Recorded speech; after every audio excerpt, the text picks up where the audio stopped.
Estamos de volta. Agora, vamos falar um pouco sobre momentos decisivos no relacionamento com as pessoas.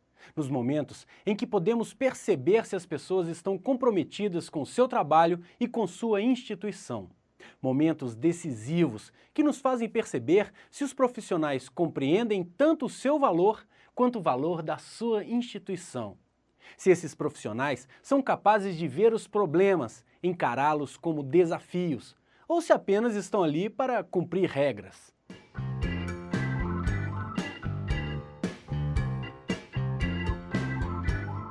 Voltemos às trocas.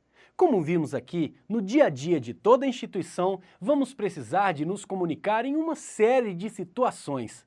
E isso requer a mesma conduta em cada uma delas, para que a gente possa formar o ambiente educacional que desejamos.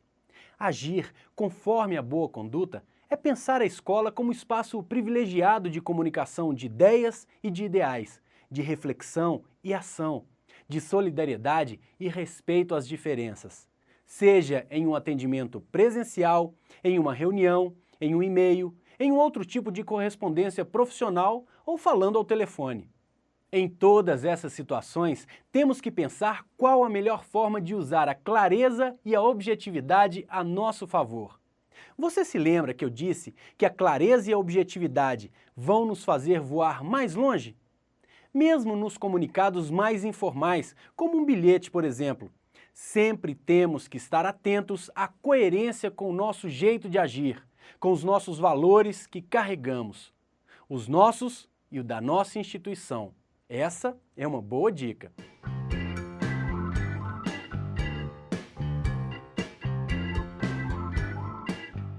Já falamos sobre o bom comportamento, o comportamento de valor. Ou seja, já falamos sobre a importância da conduta. Pois bem, nas redes sociais é a mesma coisa.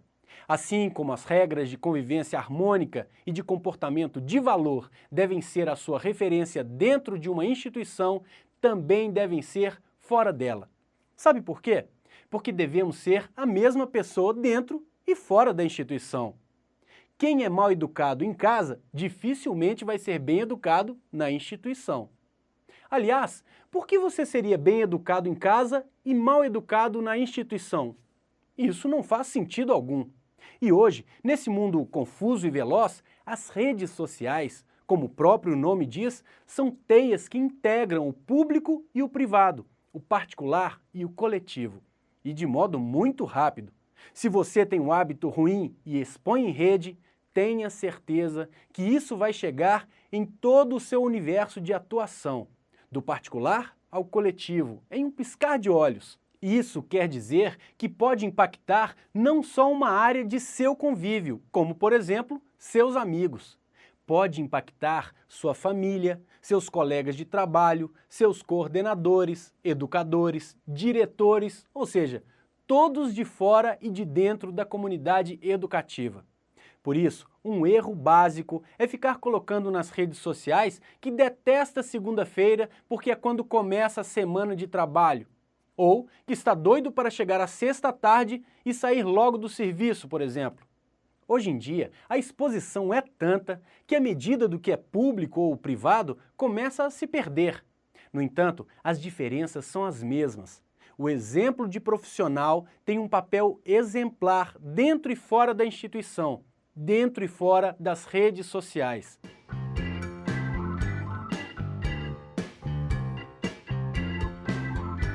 Isso vale também para fotos que a gente posta, piadas que a gente compartilha, vídeos e tudo aquilo que a gente acha engraçado e acaba curtindo.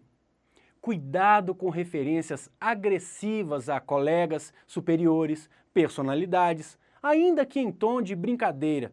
Isso não acrescenta nada de positivo sobre o seu conceito. Às vezes, justamente o contrário. Outra coisa que precisamos ficar atentos: ficar no WhatsApp ou em qualquer programa do nosso dispositivo móvel enquanto tem outra pessoa na nossa frente, seja ele alguém que faz parte do nosso público ou da comunidade educativa, é simplesmente terrível. Demonstra descomprometimento com quem está perto, uma total falta de atenção e educação. vamos a um exemplo que ilustra bem o que quer dizer comprometimento e ação no momento da verdade. Um colaborador de uma instituição estava participando de um churrasco no final de semana, quando foi abordado por um amigo, quem não via há muito tempo. Conversa vai, conversa vem, o amigo fala que teve uma experiência horrível com a instituição desse colaborador. Pois bem, o colaborador pode ter tido várias reações.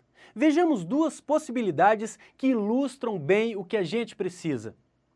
Na primeira hipótese, ele concorda com o amigo, fala mal da instituição, diz que lá as coisas são difíceis mesmo e que tem muita gente incompetente no atendimento dessa instituição. Na segunda hipótese, ele diz: poxa, minha experiência é totalmente diferente. Lá tem pessoas comprometidas que querem fazer a diferença. Isso deve ter sido um fato isolado e não representa a instituição. Vamos fazer o seguinte, me diga o que você precisa, que eu vou fazer o que eu puder para lhe ajudar. Me dá o seu celular que amanhã mesmo eu te ligo para lhe dar uma posição sobre o que você precisa. Observe, na primeira hipótese, em primeiro lugar, ele seria desqualificado por estar em uma instituição em que não confia. Ou seja, ele demonstrou ser um péssimo profissional. Além disso, alguém em quem não se pode confiar. De colaborador, ele não tem nada.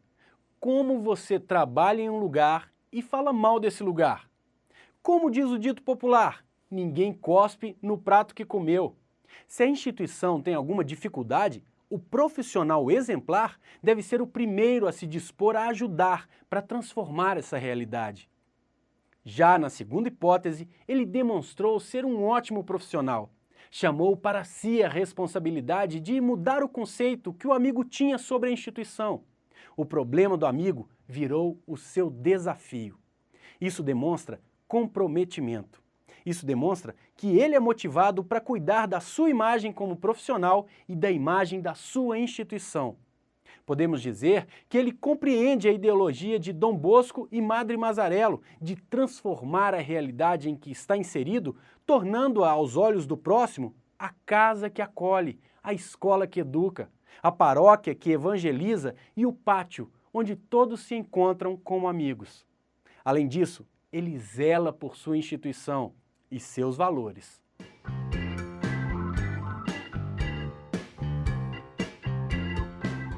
Se ele achasse apenas que essa pessoa que faz parte do público tinha razão, ele poderia ter deixado para lá.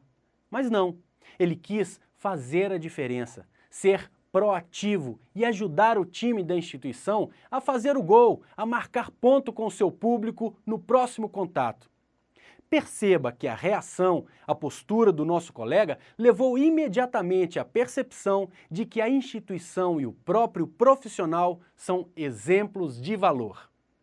Depois deste exemplo, podemos voltar a uma pergunta famosa e intrigante. O cliente, ou seja, o nosso público, tem sempre razão? Não, não é por aí que deve passar a nossa análise. O público tem muito valor. Ele é nosso principal foco. E assim como temos como filosofia o entusiasmo diante da vida, temos o ensinamento maior, que serve para tudo, inclusive para o marketing e para a nossa área. Amai ao próximo como a ti mesmo. Sim, o ensinamento de Jesus vale também para nós. Como a ti mesmo, nem mais, nem menos. Ou seja, também temos valor. E devemos mostrar ao público que formos atender que valor é esse, de ética, de respeito, de educação, de comprometimento. É por isso que devemos mostrar o nosso valor, o valor da nossa instituição, sempre embasado no que acreditamos, no que plantamos e no que queremos colher. É preciso que façamos nossa parte, que façamos do nosso ambiente o espelho de nossa instituição, que façamos de nós mesmos exemplos a serem seguidos e que a gente plante, junto com a nossa instituição, as bases para uma comunidade educativa e um mundo melhor, calcadas na educação, na cultura, no entusiasmo e nos ensinamentos de Dom Bosco e Madre Mazarello que carregamos com orgulho. A vida é muito difícil sem valores como os que levamos conosco. o mundo veloz e confuso em que vivemos, às vezes confunde as pessoas, deixando-as violentas, sem que nem elas mesmas saibam o motivo. E é bom lembrar, violência não é só física, é também verbal. E aí vai uma dica: se cada um de nós praticar a gentileza, de certa forma, está também fazendo um trabalho contra a violência que está disseminada em nosso cotidiano. É claro que você quer um mundo melhor para se viver. Se você pratica qualquer ato de gentileza, isso só acrescenta para você ser reconhecido como um cidadão de verdade. E isso é muito valorizado nas instituições.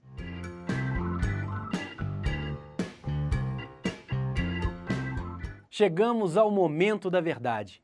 A importância de cada encontro com o mais importante na construção da imagem do atendimento e da instituição. É nesse momento, quando somos abordados por pais, responsáveis, alunos, educadores, que podemos escolher: vou tratá-lo com base nos valores que eu e minha instituição trazemos conosco? Vou tratá-lo como público que tem valor? Vou tratá-lo como alguém que pode somar na construção de uma comunidade educativa e um mundo melhor?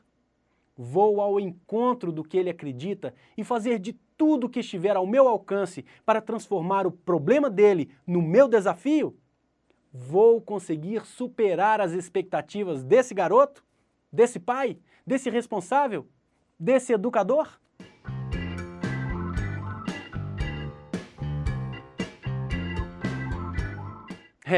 São perguntas simples, mas muito interessantes que podem se tornar um hábito com o passar do tempo e transformar o dia a dia da gente, da nossa instituição e dos que estão à nossa volta.